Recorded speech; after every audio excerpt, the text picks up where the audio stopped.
Our featured author this week on the Writers' Corner live show is none other than Stephen Tingle from South Carolina in the USA with his book Graveyard Fields. Don't go away, we will be right back.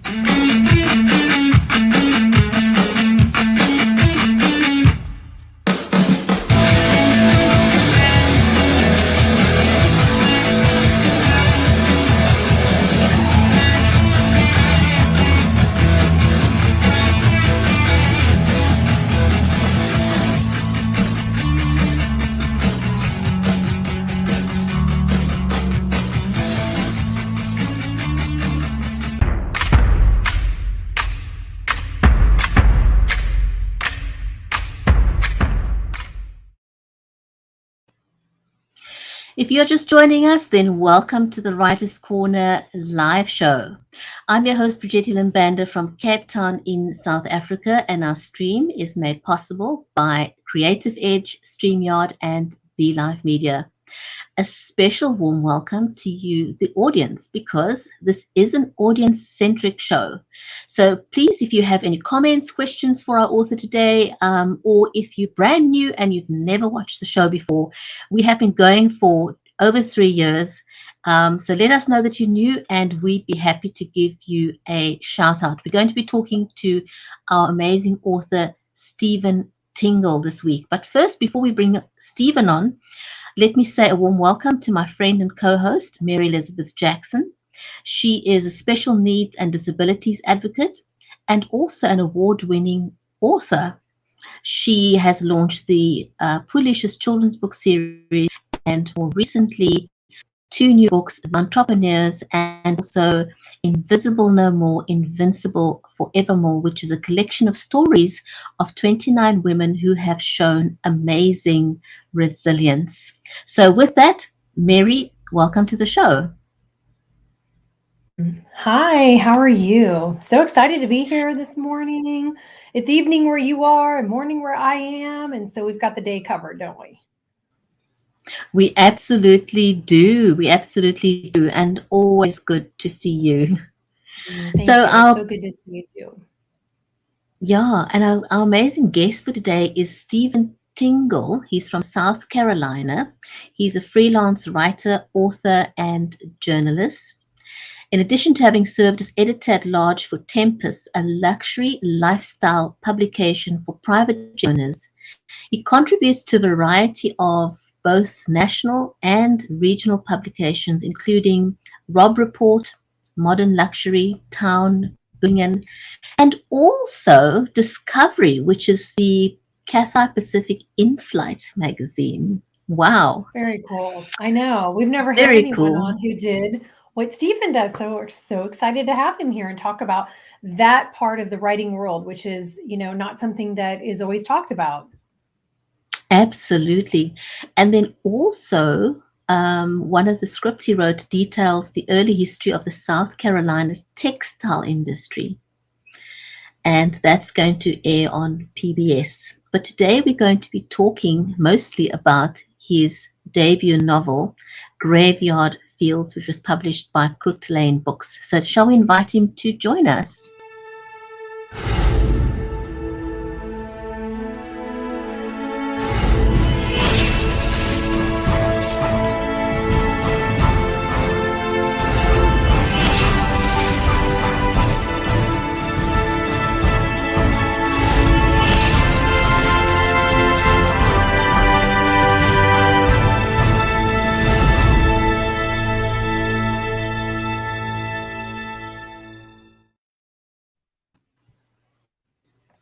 Hi, Stephen, welcome to the show. I'm here. I am here. He's here. He's on the top of the mountain in South Carolina. Looking over. That's right. For real. That's right. Yeah. For real. It's a beautiful part of the country, isn't it? Yes, it is. Yes, it is. Yes, lots of stories in those mountains over there, Sue. You got lots of writing to do. Indeed. I'm going to stay busy. Yes, you are. So thank you both for having me on. I really appreciate you having me on the show. Well, we're so glad you're here. Well, unlike most writers, you've kind of had a different entry into becoming an author and writing your first novel, as opposed to, as Mary said just before we started the show, a lot of people dream about writing all life, and so it's something that they have often set aside time for. But your journey has been somewhat different. Tell us a little bit how you are a writer extraordinaire. How did you find your way with words? I mean, you are exceptional as a writer. How did your love affair with words start? Were you, is it a gift you always had? Did you develop it? How did this all fall into place for you? It fell into place slowly, very, very slowly. I was in the golf business until I was 40. My parents owned a golf course in North Carolina, so they opened that course the year before I was born. So I grew up right there in that business and stayed there until I was 40.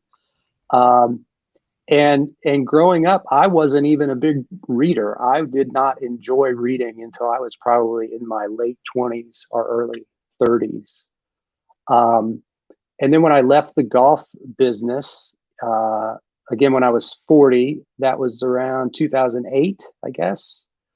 2009, I needed something to do. All my training, all my education, all my experience was in golf and in restaurants. We had a couple of restaurants there at the golf course.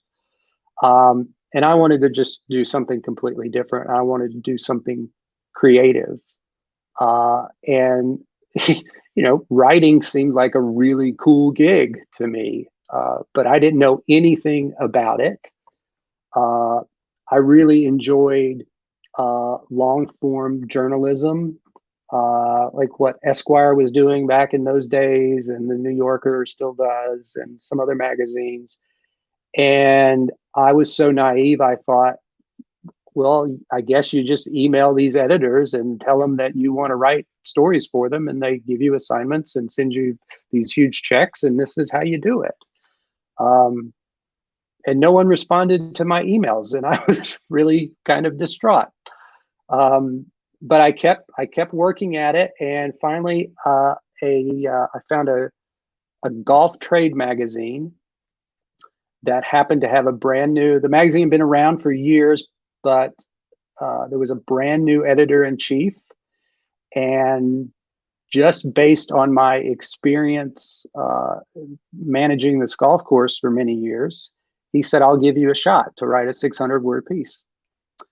And it scared me to death, because now I finally had to do it. And I actually Googled how to write a magazine article. I didn't know how to quote people, or I didn't know what to do.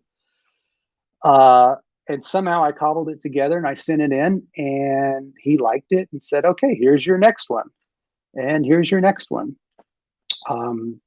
So I wrote for that magazine for a few months, and that led to writing for another magazine, another golf trade magazine. And I quickly learned, wow, you could make hundreds of dollars a year as a magazine writer. And I knew I needed to really get a lot more magazines on board. And I did still want to get out of the golf world totally. So I got connected with a great magazine in Greenville, South Carolina, where I live now, called Town. And I've been writing monthly for them for the past 10, 11 years now. And of course, that body of work led to more magazines and different opportunities, including some corporate work. It led to my little stint with Tempus, which is was a magazine for private jet owners. And to me, magazine writing has been wonderful. It's given me the opportunity to travel all over, meet some interesting people, tell some wonderful stories. So I've really, really enjoyed that. I'm very grateful that I made that decision to get into that world. That is magnificent. Actually, hearing you how you're step by step, because anybody out there who might be listening or watching that wants to get into the writing world and things, maybe they're interested in writing in magazines. So I've always wondered about it myself. I've never taken that step forward, even though there are magazines out there I'd love to write an article for. But it is a different format, and I guess it's, in a lot of ways, there's excitement there because it's always changing, as opposed to writing a 50,000 word, 100,000 word, 75,000 word book where you're in that same, you're in that same story for a long time. And then that birth process, it takes so long. And then once it's done and the high of all of it's over, you got to start on the next thing. And so with magazine writing, it's constantly changing. And so there's that thrill there of getting to constantly come up with new material, or maybe you have to research and, using, I mean, they say you should write about what you know. So you obviously have done that. It's great. But I think it's also amazing that you spent all that time, working at a golf course, your parents own one. Were your parents upset that you did not become a professional golfer? I know this is not a writing question, but my husband loves golfing, and it's so funny. I think he would have been happy to be a professional golfer. But how did you get out of that? And your parents not, I mean, were they okay with you not, making all this money as a golfer, you let your parents retire someday, kind of thing? Right, right. And I did consider that briefly.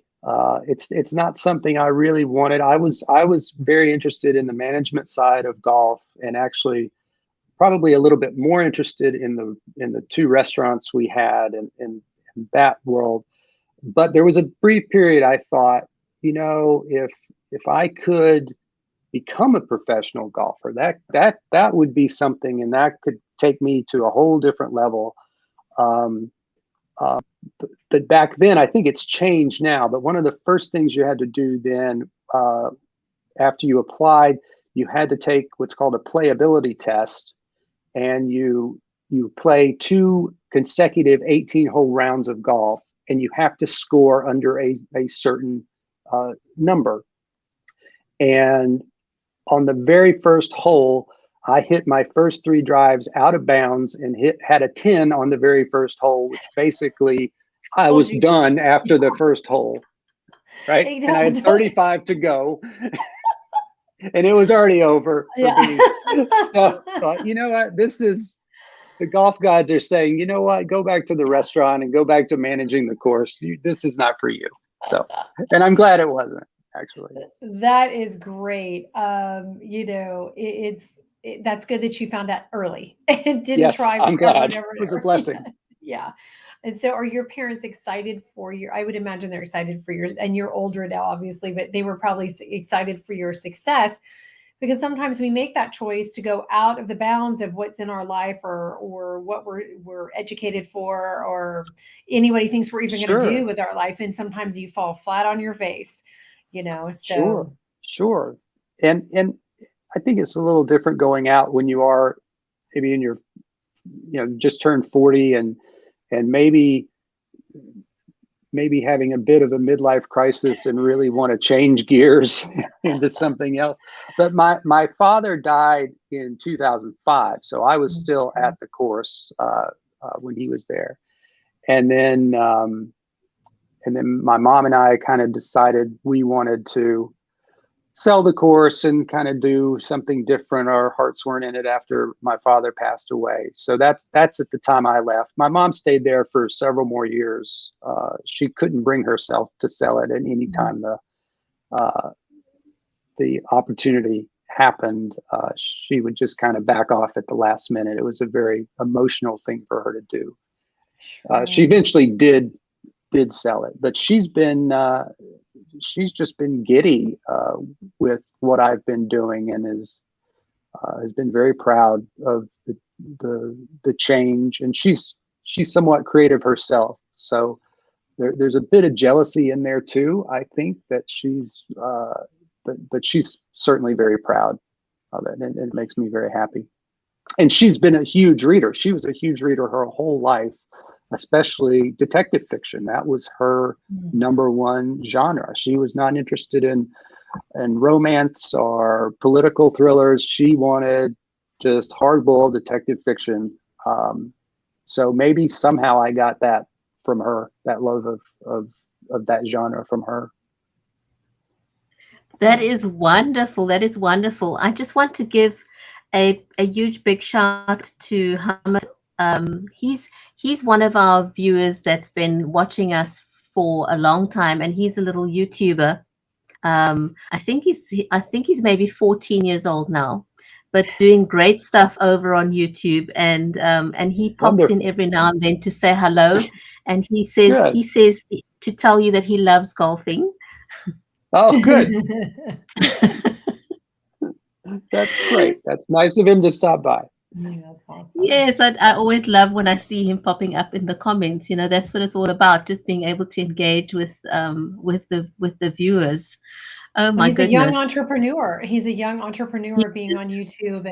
And it's brilliant to see someone his age having a focus, a purpose, a drive, something that he wants to do. So I totally commend him on that. It's amazing. That's wonderful. Yes. But also shout out to his parents. Yeah. You know, his parents are always in the same room with him when he live streams on YouTube, you know, to keep him safe. So they're being very responsible. That's and great. Yeah, one's got to do that these days. There's some, you know, I love being on the internet and doing what I do, but there are very unscrupulous and unsavory characters out there as well. So one's got to be careful. That's true. My mom would be in the background if I would let her. You have to tell your mom we said hi, because we're both moms. So, you know, she would be standing back there in the corner.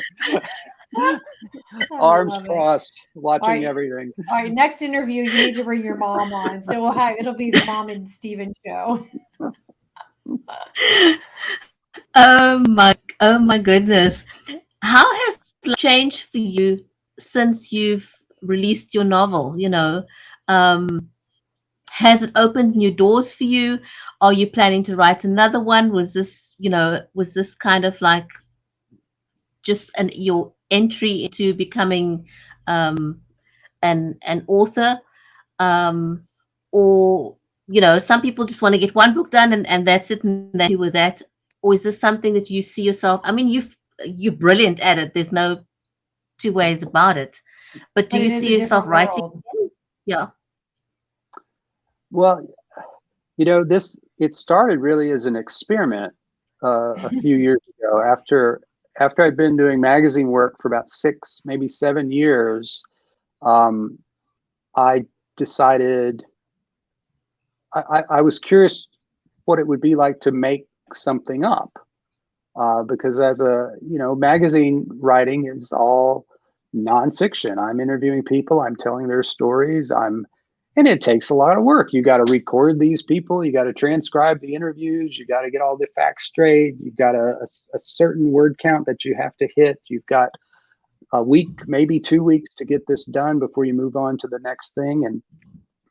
And I'd happened to have just finished whatever the latest Michael Connelly novel was at the time. This was like 2016, I guess. And I loved it. Like I love all of his books. And I got very jealous because I thought, I've got to do all this magazine work. And this Connelly guy just gets to sit in his pajamas and make things up all day. And I want to know what that's like. No, it sounds easier than it is, I think, though. I thought this guy's got it made, so I'm gonna do that. And honestly, I thought this will just be an experiment.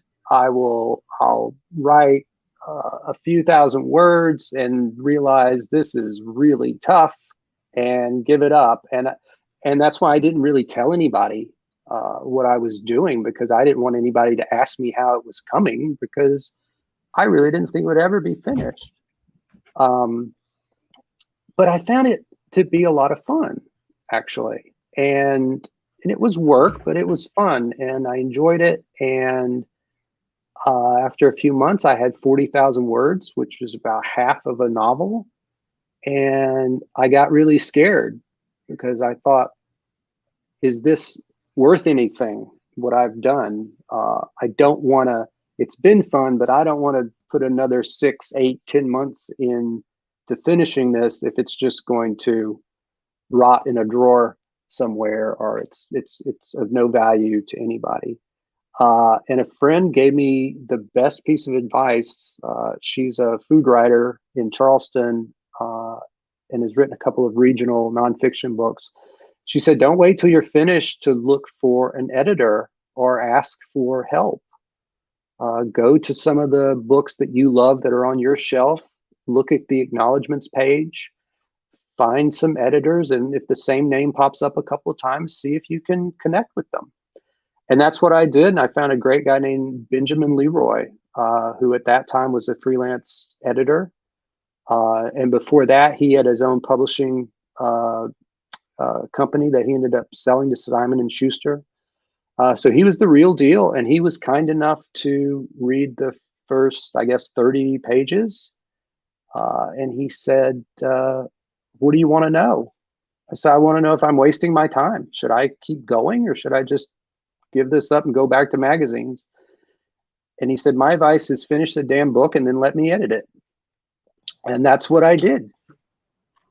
Wow, fantabulous.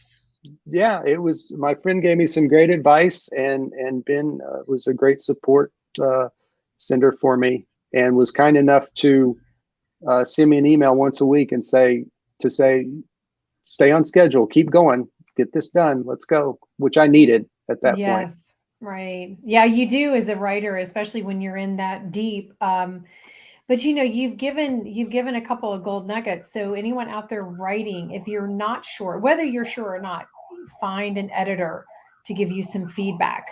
And there are a lot of services out there where you can find an editor, and people who, if you're on a budget, you can find someone who is not going to charge as much, because editing can be expensive. But you also want somebody who's good and qualified. And I think that's really a very, very important, because I know from experience in my own home, my 17-year-old is 76,000 words into a YA fantasy. And she's having those mental breakdowns of, and I'm saying that with lightheartedness, okay, that, oh my gosh, should I be doing this? Have I put too many words in it? She's doing all that questioning of herself. So she's got somebody who's editing through right now, and I'm doing that also for her to give her that feedback. Because as a first time author, writer doing this, you really sometimes don't know if it's too much, too little, if it's ridiculous, you need to throw the papers out. But, something that you have said to us earlier before we got on, which I think we need to focus on for a moment, is that you were not an avid reader as a child.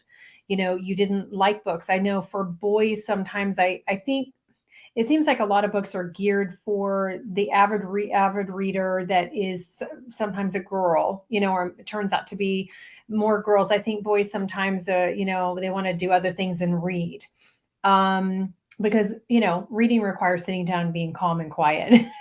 Boys have lots of energy mostly, but I think that what, you're a testament to for parents out there who has a child that may not be an avid reader or really like reading, is that there's still that possibility to do something with writing and with providing content for folks, and enjoyment, entertainment. So I think, if you have a child who doesn't really care for reading, just keep encouraging them, and don't give up. So I think you're a good testament to that, because look at what you're doing now. Whether you like to read or not, you have to, because you got to read what you write. That's exactly right. Well, I think for me, it was actually finding the right books, and I didn't care for reading, but I realized I loved dialogue. I loved dialogue in old movies and in old TV shows, and I would memorize this dialogue. And then I found the book The Big Sleep by Raymond Chandler, and read that, and the dialogue is just so amazing in all of his novels. And that's what got me hooked. And once I read Chandler, I started, finding contemporaries of his, like Dashiell Hammett and Ross McDonald, and then that led me to Elmore Leonard and Harlan Coben, and then I just started reading like wildfire because I just loved these characters in these books. It just took me a while to get there. So yeah, there's certainly hope.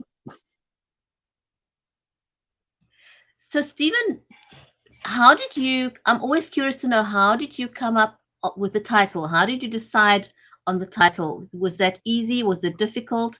And then do you have a favorite piece out of the book that you could read to us? Yes, I was going to say, yes, please read. if you have a copy with you. I do. The title was easy because Graveyard Fields is an actual location where, and part of the action in the book takes place in Graveyard Fields. It's a hiking destination right off the Blue Ridge Parkway in Western North Carolina. And that's where I grew up. And I just always thought that was the coolest sounding name of a place. I just, that name it took 10 seconds to come up with that title. So I was very grateful that the publishers decided to keep that. Well, that's very nice because, sometimes one can go back and forth with a title. And also the design of the cover. Where did that come from? That came from the publisher, but they had asked me to send in some just ideas, not necessarily book covers, but just some ideas that I liked. And I thought the woods plays a big role in this book. So I thought having the woods would be very important, but I was very happy with what they came back with. I think it strikes the right tone for the book. It does. Yeah, I really like it. It's just, it kind of just sets the tone for the book, and it's a very striking image. When you look at it, it's intriguing. It kind of has that sort of sense of mystery. Can you hold it up? And you're wanting to find out what's in it. Yeah, hold up the cover so everybody can know what we're talking about, because I can do it if you didn't have it, but yeah, look at that. It's hardback. Yours is hardback, isn't it? Yes. Hardback, yes. Hardbacks are beautiful. They are. I love it. Yeah. So can you read, do you have a favorite paragraph or moment in the book? You probably have quite a few, but I have quite a few. I'm not really sure. I know it's difficult picking a favorite one when it's your book. Because you're basically married to it.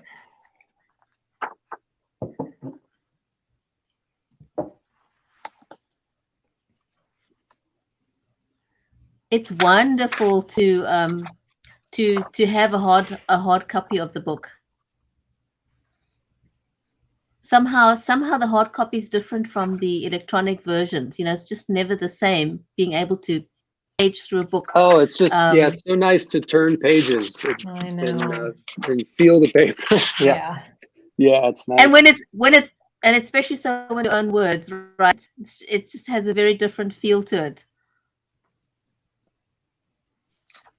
Yeah, so I can just read you just a couple of minutes, if that's okay. That'll be fantastic. This is chapter 13 in the book, where the protagonist, who's named Davis Reed, is he's found a set of keys near Graveyard Fields, and he's taking them to the sheriff's department to drop them off because he doesn't know who the keys belong to. So it's kind of the lost and found of the county. Wonderful. The Haywood County Sheriff's Department was located just off Main Street in the middle of downtown Waynesville. The street was a half-mile-long strip flanked by restaurants, real estate offices, and a disturbingly high number of stores selling cinnamon brooms and enamel mugs.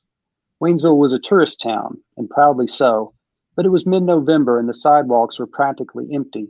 I guess things would pick up closer to Thanksgiving, which was only a few days away. I didn't know how the stores stayed in business during these cold winter months. I would just have to add that to the long list of things I didn't know. I pulled into the sheriff's department parking lot and found an empty spot marked visitor. I walked through the department's front door and entered a small lobby where the top of a gray bouffant hovered near the far side of a tall counter. "How can I help you?" the bouffant's owner said as I approached. "I'm looking for Dale Johnson. He's on patrol at the moment. Is there something I can assist you with?" "Can you give him this?" I put the key ring on the counter. The woman, who if her name tag could be trusted was Barbara, grabbed a yellow Post-it note. "And your name is?" "Davis Reed." She wrote my name on the note, saying the words out loud as she jotted them down. When she finished, she gave me a knowing look. "Wait a minute, you're the writer." I was about to tell her she was wrong. I'd been known as many things in my life: officer, private detective, liar, drunk. But writer was new to me, especially since I'd not yet written a word. "Deputy Johnson told me about you," Barbara said. "He says you're writing a book about Cold Mountain. You know there's already a book about that." "So I've heard." "I'm a writer too. I have a blog. It's about Southern cooking. I write down all the steps of a recipe and post them along with pictures I take with my phone. My last one was about pinto beans. It's a popular blog. I have over 30 readers. You should look it up. It's called Barb's Country Kitchen." I love it. Oh, I love it. And you know what? I know that area so well because my in-laws live in Canton. Oh, And really? my mom lived in Asheville for 30 years, and we were supposed to go over there this weekend. So Are you? yeah, so I'm like, okay, I have to look up Graveyard Fields then, because I'll have to Yeah. ask my mother-in-law. But if you go out on her front porch, you can see Cold Mountain from her front porch. Yes. Way, way, Yes. way in the distance. Yeah. Yeah. So Crusoe, where this book is set and where I grew up, I went to high school in Canton. Did you? You did not. Yes, I Oh did. my world. What a small world. How fun is Indeed. that? Oh my Yeah. gosh. That is amazing. It's such So a it's about, beautiful area over there. So yeah, beautiful. Crusoe is about 10 miles from Canton. Okay, that's fantastic. Yeah, I love hot springs. There's so many great little Brigetti, there's all these little because of the mountain area there, there's all these little, I guess you could call them gold nuggets in the country, just sprinkled in, that are nuzzled into the mountains over there, Yeah. and a lot of Beautiful history. area. Yeah, it really is beautiful. So wonderful. Oh my goodness. That is amazing. It is a small world after all, isn't it? Yeah. Indeed it is. I'm Yes, always it is. gobsmacked at meeting people from around the globe, as we have, with the Writers Corner live show, authors from everywhere. And last week we had an author that had been to Africa and actually wrote a story about South Africa, and that was kind of, how did that even happen? Yeah, so she knows all Wow. about where Brigetti is and all about what's going on there. Oh, goodness. And she was a journalist, part of her repertoire of things that she does. And yeah, so that's so cool for Brigetti. And she's actually, the author lives in Canada, but she was in Italy doing her book tour. I see. So yeah, so it's a small world. And we've had Sebastian, okay, I'm drawing a blank on his last name, and he lives in Asheville. So I'm not sure if you know him or not. Oh, no, I don't. Okay, I'll have to look him up for you because we had him on last year, I think it was, Brigetti. And he's up there in the mountains in North Carolina, over in Asheville. So Okay, great. yeah, We've been trying for the last couple of weeks to get, because the Writers Corner live show has been going for 3 years, and every year what we do is we do a Zoom, so we can bring in all the authors together so they can meet each other, and that's always great fun. And we're still trying to get that done for our We are going to do it. And yes, we're going to do it. And maybe it needs to be around Christmas, so we'll just celebrate the holiday and the new year coming in. And yeah, we'll do that. Idea. So I think that's what we need to do, Brigetti. That we can all wear hats and, I don't know, have our little champagne toast or coffee or tea. So count me in. All right, Stephen. We'd love to have you on. That'll be great to have you back. And your wife, how does she feel about having a husband who's now an author? Well, you have a great publishing house. You have a great publicist, right? Do you have a literary agent also as well? I do. I have a wonderful agent. Yes. Okay, so you got the whole shebang as far as an author Good support goes system. Up on that level. So yeah. Yeah, I'm very fortunate. So I've been able to work with some great people. So she doesn't think you're going to be a bum. That's good, right? Jury's still out, but I don't. No, she does not think I'm going to be a bum. I don't think so. She's holding back if she does believe that. I'm kidding. I'm joking. You already have tremendous success. So, I'm sure she's very supportive and excited about it. She's incredibly supportive. Yes. Yes. So we need to meet your mom and your wife next time we have you on. Yeah, they'll be in the corners next time. Yeah, right. Watching over me. Stephen, thank you so much. It was great fun having you on the show. Really, it's my pleasure. Appreciate you. All the best with your novel, Graveyard Fields.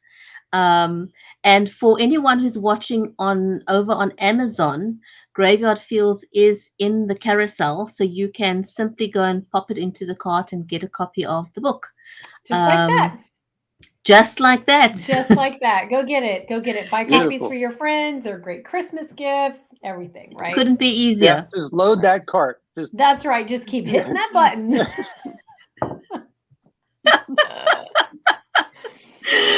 Thanks so much, Stephen. It was great fun talking to you, and a huge big shout out to our audience, whether you were watching us on Facebook, on YouTube, on Twitter, and also over on Amazon. It was amazing having you join us. And LinkedIn. And LinkedIn. Yes. Thanks for reminding me. Thank you for supporting us. We're so grateful for everybody who watches and introducing authors to those worlds. And we're so happy to share you. I love being shared. Thank you. Stephen, thank you. Stay well. Thanks very much to everyone who's joined us today, and do stay well. Stay safe.